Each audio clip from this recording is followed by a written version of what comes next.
before we jump into this Canon 7D Mark II user's guide, if you haven't signed up for the FroKnowsPhoto email list, you could do so. Just click over here, go over to the website, put your name, email in the box, hit send it, and I will send you a free guide to capturing motion in low-light situations. Jared Polin, FroKnowsPhoto.com, and this is the Canon 7D Mark II user's guide. Now the goal with this video is to give you an overview of what the buttons do in this camera, as well as how to set up the menu, or how I have this menu set up for me to use. Now if you haven't checked out the real-world review of this camera, you can do so by clicking up right over here. But this is about helping you figure out how to set up this camera as soon as you get it, to take all the fear out of basically getting it and getting started. Now, I do recommend reading the manual. The manual is definitely good to read so that you can get an understanding of the different terminologies as well as where the buttons are placed. But really, let's jump into it here and show you some of the basic things. First things first, other than being a realist, I want to show you where the battery goes. Right here on the bottom. You can flip open the door right here. Boom, it flips it open. You've got your Canon battery. You're going to get roughly 1,000 shots out of this. If you shoot more video or you shoot more stills, the time is going to vary depending on what you're actually shooting. You can only put it in one way. Will it go in upside down and backwards? No, won't go in upside down and backwards. So you can only put it in one way. Put it in, snap it in, close it. You're good to go. Right over here, we have your memory card door. You push this button this way or the flap that way, it pops open. You have your CF card and you have your SD card. Currently, I have an SD card in there. It's very nice to have the option of 2 cards. Unfortunately, they're not exactly the same, so you have to carry around 2 different formats, but I do highly recommend putting 2 cards in at all times so you can shoot redundant. Now, you got to keep in mind it may slow down the recording to one of them, but that's just one of the things that you're going to deal with. I like having redundancy so that I can have backup of both of my cards, but we'll talk about how you set that up later. You close that up, you're good to go, and how do we turn it on? With the Canon, you've got your on-off switch over here on the left side. You simply turn it on.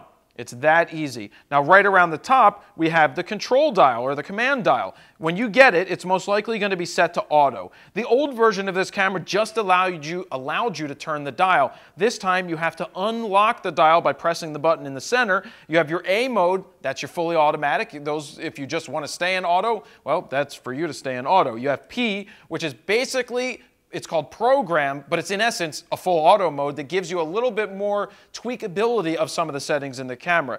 Your TV allows you to set the shutter speed. It's basically shutter priority. You set the shutter speed, the camera's going to set everything else for you. If you put it in AV, that's your aperture priority mode. You set the aperture, the camera's going to set the shutter speed based off of the aperture that you have set. Manual allows you to set the camera fully manual, so you're controlling the aperture and the shutter speed. Then you have B, which is your bulb mode, and then you have C1, C2, C3. Those are custom setting menus functions so that you can set different options. Say you want one to be slow exposures for low light, or you want one for shooting faster when you're shooting in bright daylight. You could set all that, or a third one you could have set for what you like shooting when it comes to video. Those things really come in handy.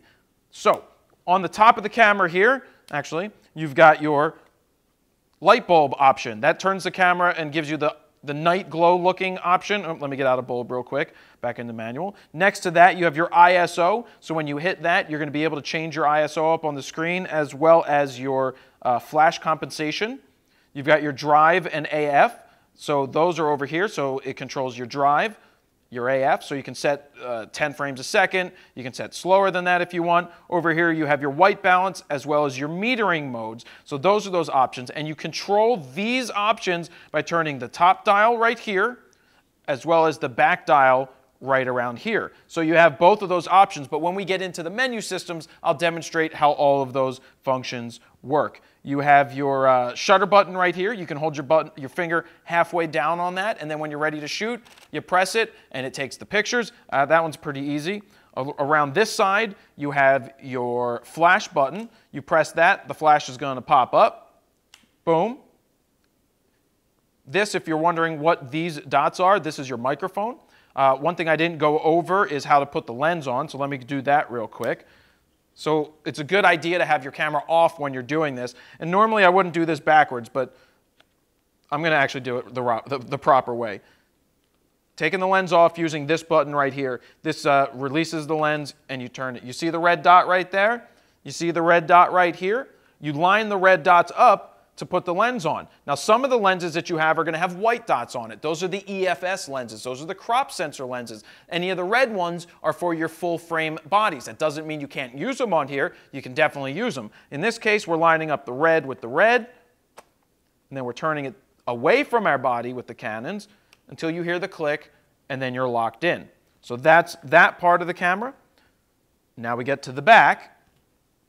You have your menu button, your info button, your picture styles, the rate button, which you can custom set for yourself. Say you want to set it to 5 stars automatically. You go ahead, you hit that, so when you import it into Lightroom, it's going to give you the 5 stars right off the bat. They now have the zoom. It's a magnifying glass. You can zoom here. You're no longer using these buttons up here that we'll talk about in a second. Your playback button, as well as your trash can for deleting images. I'm not a big fan of deleting images right in the camera. I'm more of a fan of saving that for after when I'm reviewing it on a big screen on like my 27-inch iMac. We have this dial wheel around here, which you'll see will control quite a lot. The set button, basically your OK button. The Q, your quick menu button, that's there. This new lever, which I always forget what it's called. Steven, what do they call it?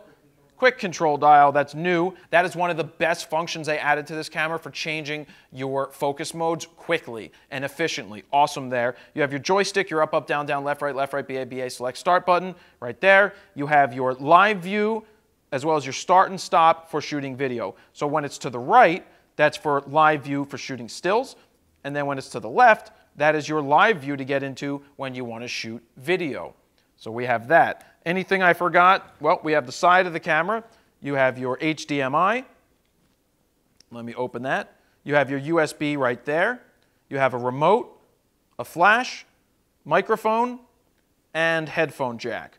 All that stuff is right over here. Pretty simple stuff that gives us a basic rundown of the buttons on the camera. And on the bottom, here is your hot shoe. That is where, not your hot shoe, that is where your tripod mount goes right there. The hot shoe is right up here.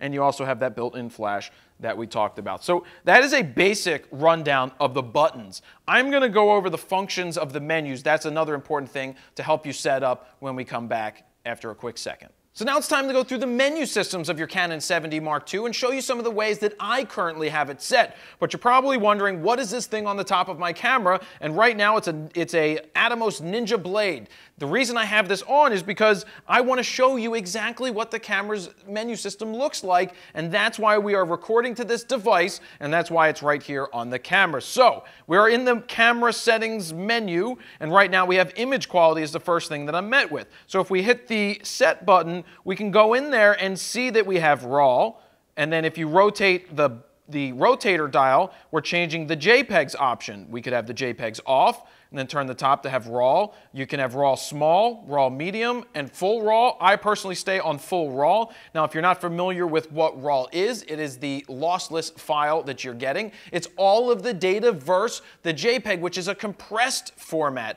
It's basically, think of it like a cake. If you're gonna bake a cake, once it's cooked, that's the JPEG. It's a cooked file. But what if you burn that file or do something totally wrong? Well, you can't do anything because you're stuck with it. But if you messed it up and you still had the raw ingredients, you can go back to those raw ingredients and start all over again because you have all of that raw data. Raw is where it's at. Image review. I leave image review off. I don't like when I take a picture and then the image pops right up and it's in my eye, especially when I'm still shooting. Beep. I have the beep enabled. I like to be able to, in the single focus mode, to know that the beep is active so that I can hear audibly that I'm in focus. That's a good thing. Shutter release without card. I always leave this off. There is no reason to be able to shoot a picture with the card, without a card in the camera. Lens, nothing there, nothing with flash control. And then to get around the menu system, there's a bunch of different ways. I'm just going to turn this top commander dial. Exposure compensation, we've got that. ISO settings, this is just something that you can change from the outside. You can set your ISO speed range. Oh, and by the way, it's ISO, International Standardization Organization.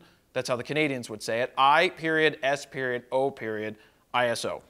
So you can set it to auto ISO where you have it minimum of 100, maximum of 6400. That's up to you. I don't set that, but again, you can figure that out for yourself. And now I need to get back out here. I go into the menu, hit the menu button, Oops. Auto light, white balance. White balance is another thing that you can set. Go in here, I set to auto white balance generally. If you're shooting JPEGs, that's going to affect your white balance is going to be embedded into that, but when you shoot RAW, you can change your white balance later. Custom white balance is definitely great for setting. When you're in a studio, you could use a custom color card to get the white balance set perfectly so that you can keep it consistent from one to the other to the other. Color space. sRGB is where I set it.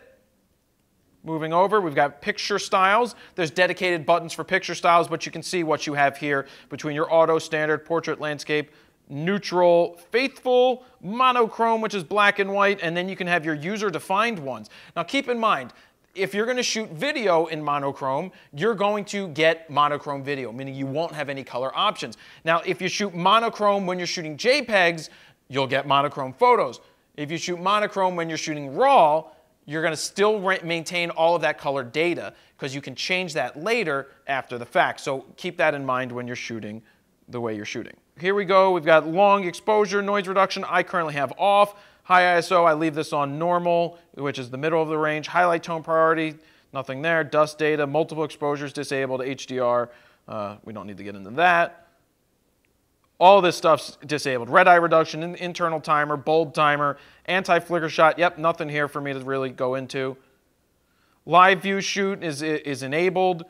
AF method, flex zone AF. We can change all this to all of these different things. Read the manual is going to give you more information about those. Continuous AF is definitely enabled. The grid, so I have a grid display going on inside. Aspect ratio, 3:2, that's normal. I know you can change that, but that's not something that I would ever change. I want it to be in the aspect ratio for stills that I'm used to shooting in. Metering timer, that means after 8 seconds the timer will go off. Silent mode, live view, so you have different modes that you can choose from in there. I really wish there was a question mark button on here because I'd have to go back into the menu to read more about it. To jump to the next section, you could use the top commander or you could use the Q button, which takes you over here. I love these different cases. These are very easy to figure out what they are. Versatile, continuous track subjects, ignoring possible obstacles, instantly focus on subjects suddenly entering the frame. So you can read up on all of these and you can tweak them. Canon did a great job telling you which options you can use for autofocus. Definitely go in here and read up on them to see what's going to work best for what you are shooting. AI servo, first image. So this is just how you're going to set the priority for how it's going to shoot. Continually focusing. Is it going to give priority to the first image, priority to the second image? AF assist beam firing, I have off. There's a light that will put on to help you do autofocus. I leave that off because I think that is distracting to people. Lens drive, let's see. Select AF points. I leave this set to 65 points. You could use 21, you could use 9, but I like having the option of all 61. Oops, I keep hitting the wrong button. Selecting modes, yep, all these are selected. So what this means is I can switch between manual selection, expanded AF area surround, manual selection zone, manual select large, and auto selection 65. If I turned any of these off, that means it wouldn't show up in my menu when I went to switch around for those. Back to the menu. Ah, yes, AF area selection method. You can use this new dial that they have on the back of the camera. We showed that earlier. You would just move that. I like having that option, so I leave that set. All right, all this other stuff's pretty simple. AF point display during focus. I like having that on. I like seeing all of that. Get back to the menu. VF display, AF status viewfinder. Micro adjustments you may need to get into. Now, in the playback menu, there's not much I do here. I do not erase images from here. I don't rotate images from here. I don't do any of those corrections from here. I'd save all that stuff for in the computer. I don't resize those images. Highlights, that's for the blinkies. You're going to see your images like this. We can go in and show you an image for the highlights. They will blink. Let me find one. See them blinking in the background there? You see that? See how that's blinking? That's showing me that there's no detail in that area anymore. It's nice to see that your highlights are blown out. Well, it's not nice to see that they're blown out when you're shooting, but it's there to tell you if they are blown out. Playback grid I have off. Let's see. Record time, magnification. Yep, got all that. So now we move into the wrench mode.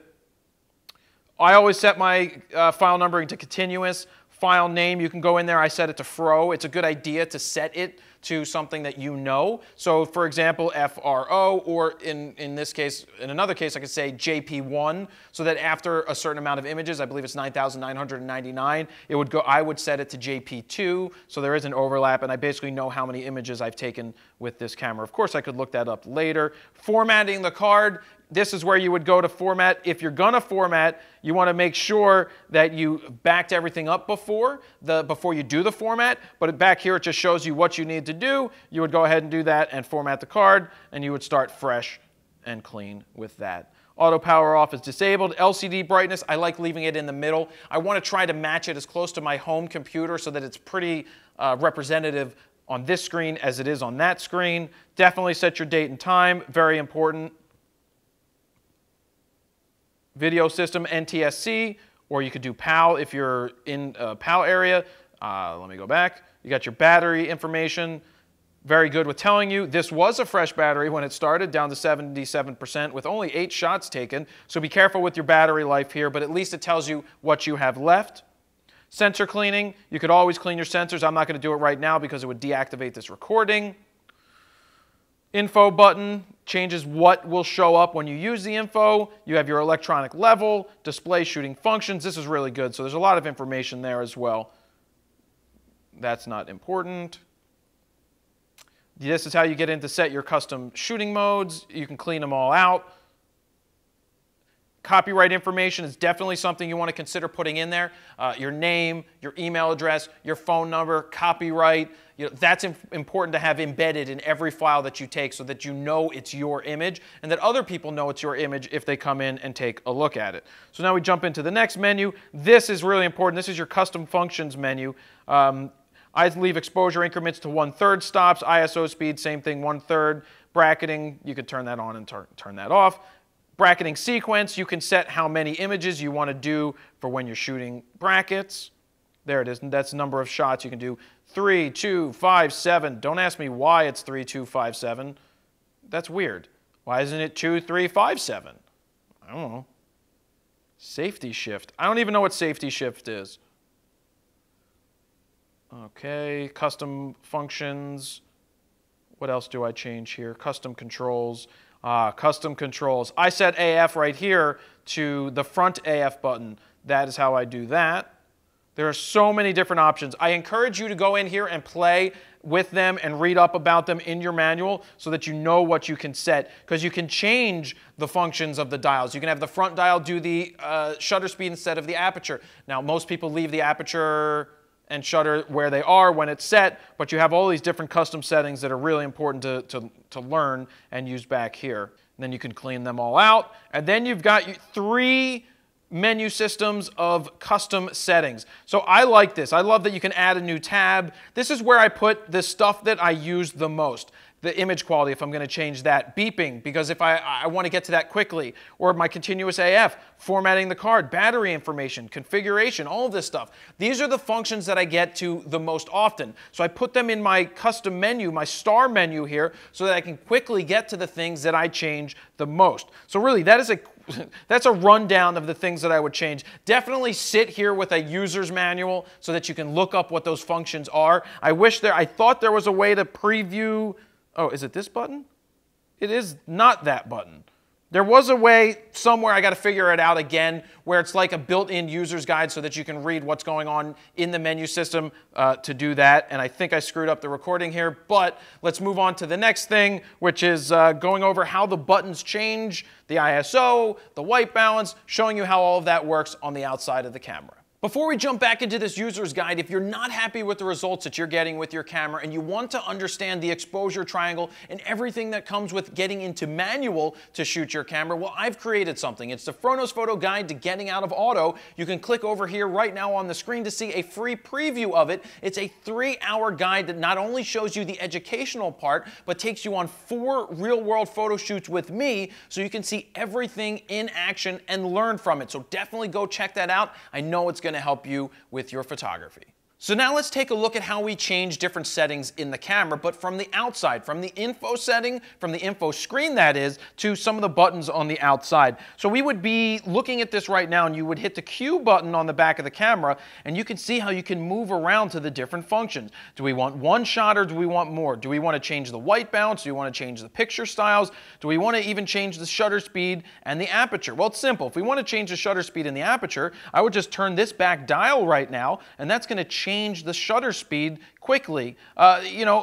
Normally you're looking through the camera when you do this, but it's nice if you want to set it on the outside. Same thing, you can set the aperture by moving this way. You could even click the set button and watch the aperture move here, and you have that nice looking graphic, which is pretty cool. So if we went back into shutter speed, same thing happens. You can see the different shutter speeds and just select which one you want. But then we move over here to the ISO. Then you see what you have. Same thing would happen if you push the ISO button up on top of the camera. It would turn this function on the back of the screen, that you could either use the top screen or you could use the back screen to go ahead and select which ISO you would like. Now, I did notice right here, this is the custom function setting, custom controls. You can quickly get into that by going there. That's definitely a good thing to have. Don't want to do that. Hold on, let me get to the next thing I wanted to talk about, which is the picture styles. If you simply turn the back dial, it is changing the picture styles. Now you're going to want to be careful about turning the dials here if you're not paying attention. Because if you accidentally hit the Q button and you come in here and you change something from neutral to plain to flat or something along those lines, you may not be happy. Or if you tweak the white balance by accident. Here you have all your different white balance options. You've got your daylight, shade, cloudy, tungsten, white, fluorescent light, flash, custom settings, and then your color temperature that you can customize yourself. Back out here, white balance plus minus, this, one shot here, this is important. This is how you can select your AF. Do you want one shot? Would you like it to be AI focus, which is the camera deciding between one shot and AI servo, or you have AI servo, which is the continuous focusing mode, which is what I like to choose, and that's what I like to shoot most of the things with, except if you're shooting static objects, subjects that aren't moving, portraits, things where people aren't quickly going to run across the screen. That's where one shot comes into play.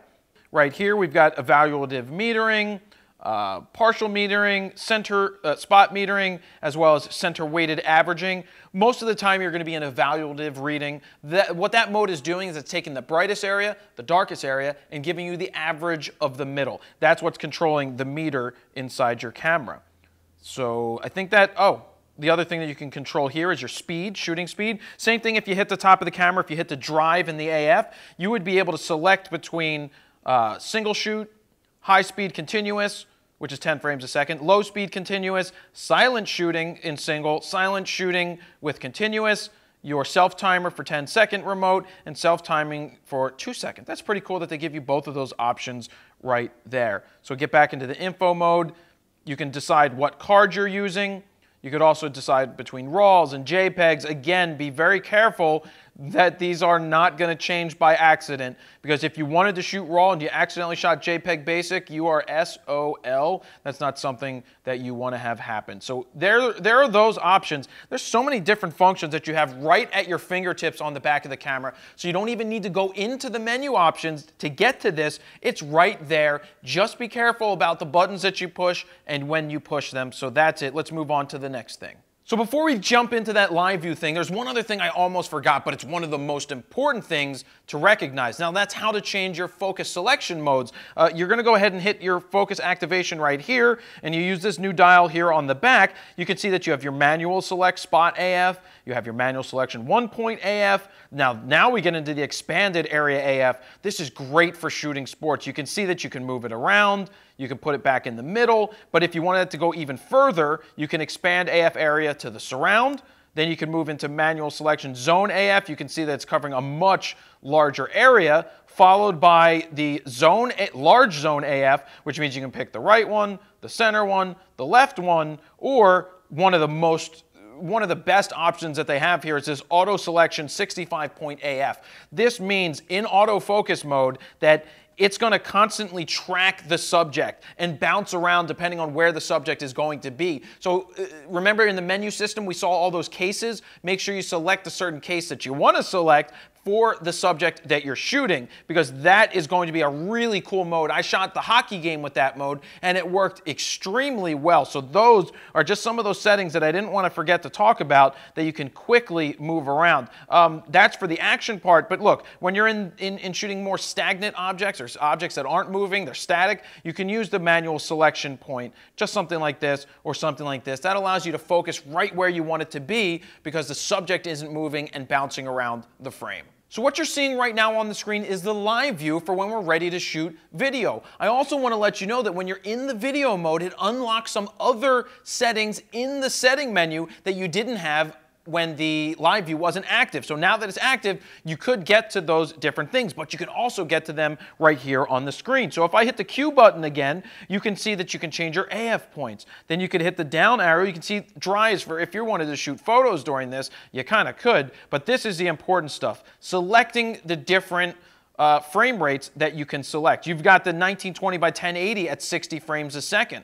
You have the all-I here for 1920 at 30 frames, then the IPB for the same thing. I like to be at 1080 at 24 frames a second, all-I. All-I means it's the highest quality that it's going to record out of this camera. IPB is more compressed. So the 1920 by the 1080 at 24 frames a second is more of that cinematic look. Now, if you're interested in shooting video, you could check out the FroKnowsPhoto Guide to DSLR Video. That's popped up over here. You can see a quick preview of that over there because that's going to help you learn everything you need to know about shooting video. But back in here, for some reason, they also give us the option to change your RAW files and large. You're really not going to want to shoot photos when you're recording video because that's going to interrupt your video. But here we go. We've got audio recording levels. These are very important to be in so you can control them manually. We like to set them manually because you don't want it to peak. You don't want it to be too low. When you set it to auto levels, it's going to compress when it's really quiet, right? Yes, when it's really quiet, it's going to compress, but then when it's really loud, it's going to expand. Is that even right?